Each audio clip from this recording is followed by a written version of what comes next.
नमस्कार दोस्तों, स्वागत है आपका एक बार फिर से आपके अपने YouTube चैनल पर। आज मैं आप सभी लोगों के लिए एक विवाह गीत लाई हूँ। बेटी विवाह गीत आपको ज़रूर पसंद आएगा। इस गीत को पूरा सुनिएगा और कमेंट में लिखिएगा कि ये गीत आपको कैसा लगा। अगर आप हमारे चैनल पर पहली बार आए हैं तो प्लीज़ हमारे चैनल को सब्सक्राइब करिएगा, गाने को लाइक और शेयर करिएगा। मोर पीछावरवा हो घन बसवरिया, गलियां फिराही श्री राम जी। मोर पीछावरवा हो घन बसवरिया, गलियां फिराही श्री राम जी।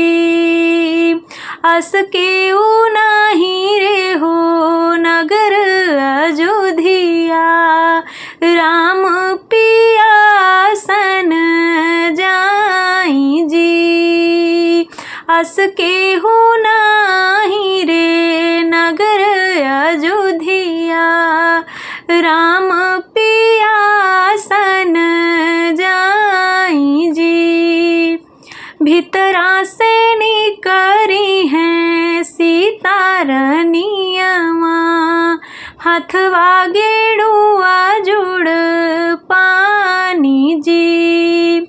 भीतरा से निकरी हैं सीता रनियवा, हथवा गेड़ुआ जुड़ पानी जी। बैठौ न राम हो ऊँच चौतरवा, पियहूँ गेड़ुआ जुड़ पानी जी। बैठौ न राम हो ऊँच चौतरवा, पियहूँ गेड़ुआ जुड़ पानी जी। के कर हऊ तुहूँ बारी दुलारी, के कर कन्या कुंवारी जी।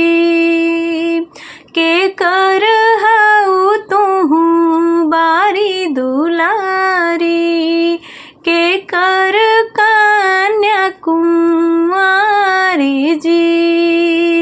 केकरे घरे कतू बहु बाटियू, के कर हऊ बहुआरी जी। केकरे घरे कतू बहु बाटियू, के कर हऊ बहुआरी जी। राजा जनक जी की बारी दुलारी, ओ नहीं का कन्या कुंवारी जी। राजा जनक जी के बारी दुलारी, ओ नहीं का कन्या कुंवारी जी।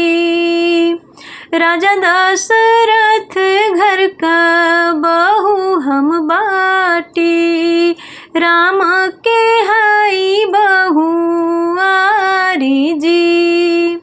राजा दशरथ घर का बहू हम बाटी, राम का हई बहुआरी जी। इतना बचन सुने राम यौ लक्ष्मण, गलियां में हेरै कहार जी। इतनी बचन सुने राम यौ लक्ष्मण, गलियां में हेरै कहार जी। कहरा भैया सोने का डोलिया सजावऊ, सीता अवध पहुँचाई जी। कहरा भैया सोने का डोलिया सजावऊ, सीता अवध पहुँचाई जी। इतनी बचन सुनी सीता रनियवा, गलियन में छोड़ी भोकार जी। इतनी बचन सुनी तारनियावा नैनन ढूरई लागे आंसू जी। अस कोई नाही हो नगर अयोध्या राम मिले नी ठगहार जी। अस कोई नाही हो नगर अयोध्या राम मिले नी ठगहार जी। गीत कैसा लगा कमेंट में बताइएगा। चैनल पर नए हैं तो चैनल को सब्सक्राइब करिएगा, गाने को लाइक करिएगा, शेयर करिएगा। धन्यवाद। प्लीज़ हमें सपोर्ट करिए।